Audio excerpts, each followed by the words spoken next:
Hey, podcast listeners. Tired of ads barging into your favorite news podcasts? Good news. With Amazon Music, you have access to the largest catalog of ad-free top podcasts included with your Prime membership. Stay up to date on everything newsworthy by downloading the Amazon Music app for free or go to amazon.com/ad-free news. That's amazon.com/ad-free news to catch up on the latest episodes without the ads.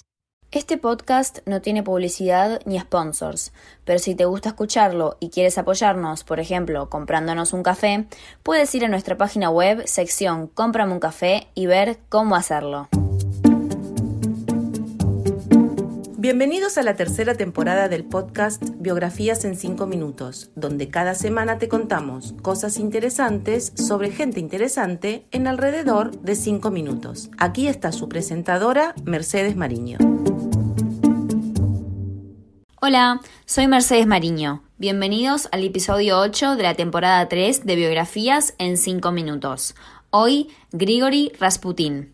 Grigori Yefimovich Rasputin, o como se lo conoce en los libros de historia, el monje loco, nació el 10 de enero de 1869 en Prokoskovie, Siberia. Proveniente de familia orgullosamente campesina, Grigori tuvo una infancia bastante dura. Imaginemos las condiciones humanas que se podía llegar a tener en un pueblo de apenas un puñado de habitantes con temperaturas extremas y una pobreza bastante típica del siglo XIX. Se comenta que de niño era bastante violento y problemático, aunque por otra parte, él afirmaba que se comunicaba con la Virgen María y ella lo llamaba por su nombre y se le dirigía de manera casi habitual. Ya en su juventud, Rasputin realizaba predicciones con altos grados de acierto. Así se hizo conocido en su pueblo. Tal y como se mencionó antes, Grigori era un joven revoltoso. Comenzó a juntarse con malas influencias, lo que lo llevó a adentrarse en el mundo de la delincuencia y el alcoholismo. En esos años entró en contacto con una secta que había sido condenada por la Iglesia Ortodoxa rusa por herejía. Los Kilsti o flagelantes eran un grupo de devotos hacia la doctrina masoquista. Creían que la verdadera fe debía ser dolorosa, por lo que se autotorturaban y se lastimaban a sí mismos. A su vez creían que tanto el sexo como el alcohol eran herramientas necesarias para conectarse con Dios. Argumentaban que había que pecar en cantidades para que el pecado de la tierra desaparezca definitivamente. Debido a esta serie de eventos y actos, Grigori se ganó la reputación y el apodo de depravado o pervertido. En 1887, Rasputin contrajo matrimonio con Praskovia Fyodorovna Dubrovina y ese mismo año fue nombrado líder local de los flagelantes. La Iglesia Ortodoxa rusa comenzó a perseguirlos a Rasputin y a su grupo de seguidores por ser considerados herejes e iconoclastas. Por eso Grigori fue detenido y expulsado de su propio pueblo, por lo que comenzó a vivir cual trotamundos. Grigori comenzó a practicar el hipnotismo y a desempeñarse como monje mientras vagaba y mendigaba por el Imperio ruso. Su vida se basaba en recorrer las tierras y campesinados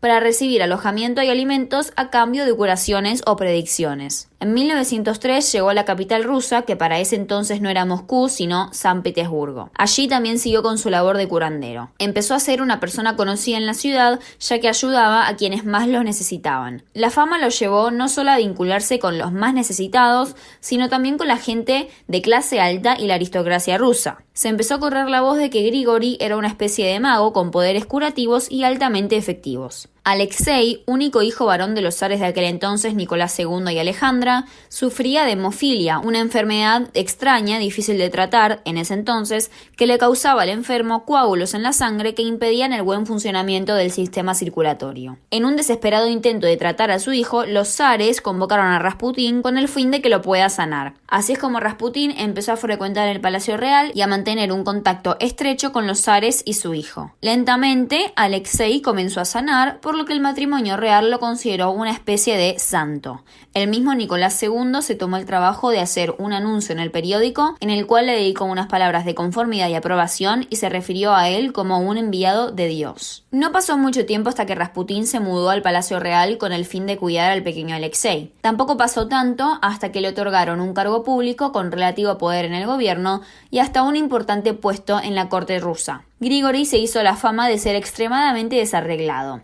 Se bañaba con poca frecuencia, no se cambiaba la ropa interior y hasta andaba por el Palacio Real con restos de comida en la barba que le llegaba hasta el pecho. Por supuesto, Rasputín no tardó mucho en ganarse importantes enemigos políticos. Sus adversarios lo criticaban a él y al zar, quien no tomaba una decisión sin antes consultarla con el monje loco. Quienes juzgaban a Grigori lo acusaban de ser un farsante, un vago vividor del Estado y de no ser merecedor del poder político que el matrimonio real le había otorgado. Debido al comienzo de la Primera Guerra Mundial, el zar Nicolás decidió ir al frente de batalla ruso y combatir a las tropas alemanas, por lo que dejó a cargo del gobierno a la zarina. Técnicamente era ella quien tomaba las decisiones, pero es sabido que quien realmente estaba a cargo era Rasputín. ¿Qué es lo primero que hizo Rasputín al verse con tanto poder? Expulsó del gobierno a todo aquel que en algún momento lo hubiera cuestionado o criticado. Los enemigos de Rasputín y de la familia real comenzaron a generar un ambiente de violencia y de conspiración hacia ellos. El mismo presidente de la Duma, Congreso Nacional Ruso de aquel entonces, afirmó: si yo no fuera tan mayor, me encargaría personalmente de matarlo. Grigori, al ser parte del gobierno, estaba absolutamente protegido por la policía y la Guardia Imperial. Asesinarlo no iba a ser tarea fácil. Así fue como el príncipe Félix Yusupov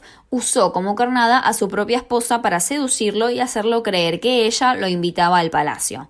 El 30 de diciembre, Rasputín fue recibido por Yusupov con la excusa de que su mujer se encontraba ocupada. Félix lo hizo pasar a un cuarto muy fino y arreglado y allí lo agasajó con vino y algunos manjares. Lo que Rasputín no sabía era que todo ese banquete estaba envenenado con cianuro, veneno mortal e imposible de detectar al gusto. Para sorpresa del gobernador Yusupov, el químico no hacía efecto alguno en el monje loco, por lo que al cabo de unas horas, impaciente, la disparó directamente en el pecho. Rasputín cayó al suelo en lo que parecía haber sido una muerte rápida y segura. En ese momento, Yusupov corrió a contarle a sus compatriotas acerca de la muerte del monje, pues en otro cuarto del palacio había un vasto grupo de nobles enemigos de Rasputín esperando que se confirmara la noticia. Cuando todo el grupo se dirigió hacia el cuarto donde estaba el supuesto cadáver, se encontraron con la sorpresa de que no estaba. Luego de seguir el rastro de sangre, lo encontraron débil y moribundo en el jardín del palacio. Fue entonces cuando Yusupov decidió vaciarle todo el cargador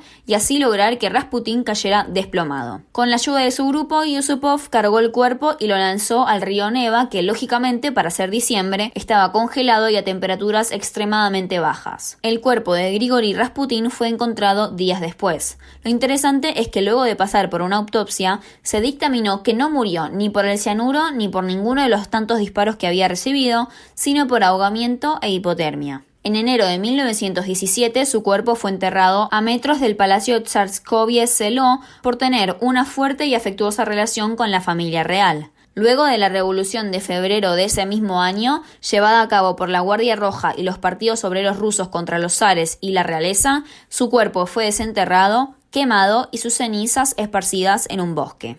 Espero que te haya gustado este episodio de Biografías en 5 minutos. Puedes seguirnos en Instagram para enterarte de novedades en @biografías en 5 minutos. Si quieres ver la transcripción de este episodio, puedes ingresar a nuestra página web www.biografiasen5minutos.com. Si quieres hacer una sugerencia para una futura biografía, por favor usa la caja de sugerencias del sitio web. Sería genial si me pudieras dejar una reseña honesta en iTunes. Si no quieres perderte ningún episodio, suscríbete. Como podrás notar, no tengo patrocinador, así que si te gustó este episodio, ¿por qué no comprarme un café? Entérate de más en nuestra página web, sección Cómprame un café. Gracias por escuchar y nos vemos la próxima semana. Gracias por escuchar el podcast Biografías en 5 minutos en www.biografiasen5minutos.com.